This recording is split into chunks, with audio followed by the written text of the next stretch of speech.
Hi everyone, I'm back. And yes, it feels so good to be back here again. And before I continue dishing out what I have for you guys today, I really need to say a very huge thank you to everyone that have engaged in my post. Like in my last video, the engagement was really encouraging and amazing. And I really can thank each and every one of you enough. But please, guys, like there's one thing I really don't understand. I don't understand why somebody would watch and not like or subscribe. Is it that I was saying nonsense or what? So please just try and like one of my daddies would say, just encourage my discouragement. So please try and encourage me. And just please just do well. Feel free to share. I know I've been disturbing a whole lot of you with my broadcast and but please don't give up on me. Please. So just try and encourage me. Share as much as you can, like, subscribe, hit the notification button so you get notified each time I post another video. So that's it. So thank you so much. So yes, welcome back to my space.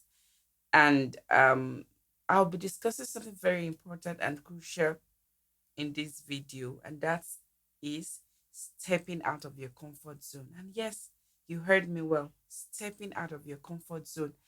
And fine, I know that your comfort zone is that place where you feel safe, when everything seems all perfect, you have it all together. But the sad truth is that nothing grows there. Yes, nothing whatsoever grows in your comfort zone, especially in this an ever evolving world that we have found ourselves. Growth is essential, like is essential. So that's why you need to keep making conscious efforts to leap, to take that leap. Okay. So I know that fine. It's not gonna be a smooth ride, it's not gonna be a smooth transition. But stepping out of your comfort zone is definitely uncomfortable, like it's inherently uncomfortable. So that I know that it's not going to be comfortable, it's not going to be an easy ride, but then one thing I have learned over the years is that it's always worth it. Like it's always worth that push and that like desire for more and all of it. And yes, in stepping out of your comfort zone, like for you to step out of your comfort zone, I'll be discussing about 4 or 5 points that I feel you should put into consideration. And the number one thing I'm going to talk about is that for you to step out of your comfort zone, the number one thing you need to do is that there must be a desire to be more. Like there must be a urge to be more. Fine, I know scripture says godliness with contentment is a great gain. You have to be contented. But then it doesn't really mean, or it doesn't mean that you should settle for less. Like God expects us to excel in every aspect of our life. He expects us to do everything by excellence. He expects us to grow on daily basis. He expects us to bear fruit. He expects us to do better in every sphere of our lives. So taking that steps beyond your comfort zone is a crucial it's crucial for your personal evolution and growth. It's something that is so crucial and something you just have to do. So the desire, the urge to be more, to do more must be there. So you can't be a better version of yourself unless you stretch beyond your current limit.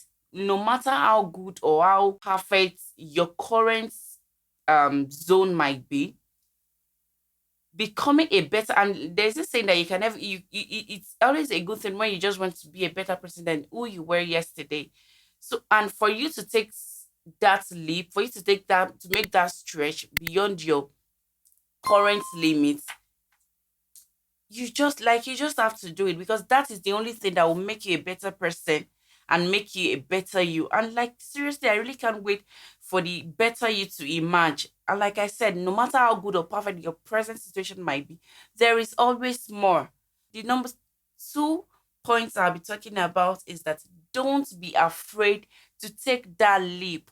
Don't be afraid to take that bold step. Fine, it's a normal thing to feel terrified, but one thing is that you should learn to trust God. And fine, and I don't want to imagine you facing a crowd of about, let's say, 1,000 or 1,500 crowd for the first time. I know it can be terrifying, or maybe it's time for you to demand for a raise from your boss. Facing your boss can be quite frightening. But then the fear of failure might hold you back. Like it will definitely hold you back. But remember, you just have to succeed. Like what I know that you might be thinking, okay, what if I don't succeed? What if I desire a raise and my boss gets to fire me? What if I do this and this happen? What if I do that and that happen? Enough of all of those ones. The good thing you can do to yourself is to visualize yourself thriving. Visualize yourself thriving. And that is what will lead to my next point, which is confess and affirm empowering phrase to yourself. Yes, there are times I feel inadequate. There are times I feel like I'm not doing my best. There are times I feel like I'm sleeping or I'm losing my guard. But then confessing and affirming empowering phrases to yourselves does magic. Like embrace positive affirmations, so that I've got this, God is my strength, I am born for this, I was made for this, I will succeed. Scripture says the power of life and death lies in your tongue. And whatever thing you say with this your mouth, it will come to pass. I've heard of cases whereby like the person was a plant parent and was actually raising that particular flower. Find it, he had two flowers that he was trying to raise. And there is this one, every morning the person will go and say, oh, you're not doing well, you're gonna die, you're not getting enough sunlight, you're not getting enough water, you're not doing well. And the plant kept deteriorating. And there's this other one that regardless of the condition of what the flower is, the plant parent kept saying, I know you would do well, I know you would blossom, I know you would bear fruits, I know you would yield increase. And all those words found like became a reality. So for it to become a reality in the life of a plant, let alone of we human beings. So and over time, there are times that personally I feel so weak. I know that humanly speaking, I needed to take a break. And there are times I just said that God, you're my strength, or I can do this. And before you know it, the strength would come from nowhere. So I just want to encourage somebody out there that affirming or confessing empowering phrase to yourself does magic. And it's something that will help you to come out of your comfort zone. So another thing I would like to talk about is that put in the work and silence your excuses. You heard me right. Put in the work and silence your excuses. I know that this kind, like in this world that we have found ourselves, excuses like are valid if you ask me. Like you have every reason, you have every excuse not to do whatever thing you're doing. But make a deliberate effort to put in that work and silence your excuses. Invest in yourself. Take that class, practice that skill, engage in that activities. Anything you know that will challenge you to do more, to be more, get yourself involved in it. Don't let excuses hold you back, but let it push you through the discomfort and embrace your growth.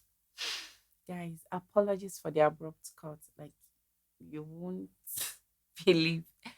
I was actually recording and I had no idea that my camera already went off. Like, I already completed the video, but then it's fine. Yes, and before I continue, yes, if you see me looking here, it's just because I have a monitor over there. So please, it's okay. So yeah, what was I saying? Okay, I was trying to make an illustration about when you have a girl child or when you desire a girl child, it's like by default you become an hairstylist. So yeah, when I talk about putting in the work or when you have to just silence your excuses. So I remember after my daughter's first year birthday, and I already concluded in my mind that she was just gonna be on local because I was not ready to stress myself. So and then we went for a program. Somebody was asking me, "Oh, why are you not making your daughter see?" And I'm like, babies can be funny. Like I don't have such energy. And she was like, have you tried it? But then this is me that deep within me. It's not because I was thinking she was gonna cry. It's just because I didn't want to stress myself. And I'm like, it was unnecessary. But then I thought about it. Blossom, this is you that you have two sisters that hair grew and they are doing so well when it comes to hair. So why can't don't you want to put in the work? Are you scared of whatever it will come out of it? But then So I had to make a deliberate effort. I reached out to my sisters for baby little girls hair suggestions. Searched on YouTube. Then I was deliberate about. Plus, the hair was not even encouraging because the hair was on like the whole our hair was not even encouraging us at that time. But then I had other girl moms around me that had grown like their daughters are a bit more older than my daughter. So we made like deliberate effort and I got ideas from them, some DIY stuff I had to do to ensure that the hair would make sense. And then before I did it, I started making. In fact, there are times that I'll have to stay up at night, like while she's sleeping, I'll make the hair. And to my amazement, she didn't throw any tantrum. She was just doing pretty well. And I'm like, so this is me that didn't even want to push it or want to stress myself unnecessarily. And so that's it. And like I said, and they are always valid. Like excuses are valid. You have every reason not to do what you want to do. But then when you choose to do it, it's like it paves way for you. And now I see people like I now see people tell me like, "Oh, who made Zenita's hair?" I'm like, "I'm the one who now can you help me with my hair? Can you do this? Can you do that?" Like that alone gives me joy. And there are times I'm like, because getting somebody to make her hair is like is miles away, and not even thinking about the cost. Like the fact that I have to now stress myself to take her to about let's say 30 minutes journey or 45 minutes journey just because I want to make her hair. So it's stressful. So I was glad I pushed myself from that comfort zone of I just had to do it. And now I'm so happy by the time I make her hair and she's looking all beautiful. And in fact, the hair is now doing like so amazing and like really, really encouraging. And that's it. So I know that everybody has one or two other examples that we could cite and use to encourage ourselves. So please invest in yourself. Take that class. There is no skill that is useless, except especially if you're in like if you're outside Nigeria and you're just in another world entirely, there is no skill that is useless. And to sum it all up, the last thing I was talking about is God factor. Yes, you can't come out of your you can't step out of your comfort zone without putting God factor in it. Scripture says, before we were formed in our mother's womb, He knew us. So God knows where we are coming from. He knows where we are going. He has a roadmap of our lives, and He's the only one that can take us from where we are to where we are supposed through to where we are supposed to be. So, God factor is like I'm so big on this. And yes, it's okay to be vulnerable enough to ask God for help. By our own, we can't do anything. So it's okay. And the thing is, God sees, He said in our weaknesses, that is where His strength lies. So God is ready to help us. So let us be vulnerable enough to ask for help. And I know that God would always come through for us. And yes, if you need help from people, if you need to make research or ask for help, or you need insight, or you need somebody to teach you about something, just do it. Just ensure that on daily basis you keep making a conscious effort to be a better version of yourself. And that's it. That's it. So I wouldn't want to bore so much with so much talk. And I feel it's okay to just wrap it up here. And so, yes, that's it. So at this point, if you have watched this video to this end and you had not liked or subscribed, what are you waiting for? So please feel free to do that. And yes, let's keep the channel growing. So it's okay to just call it a wrap here. So bye till some other time. See you.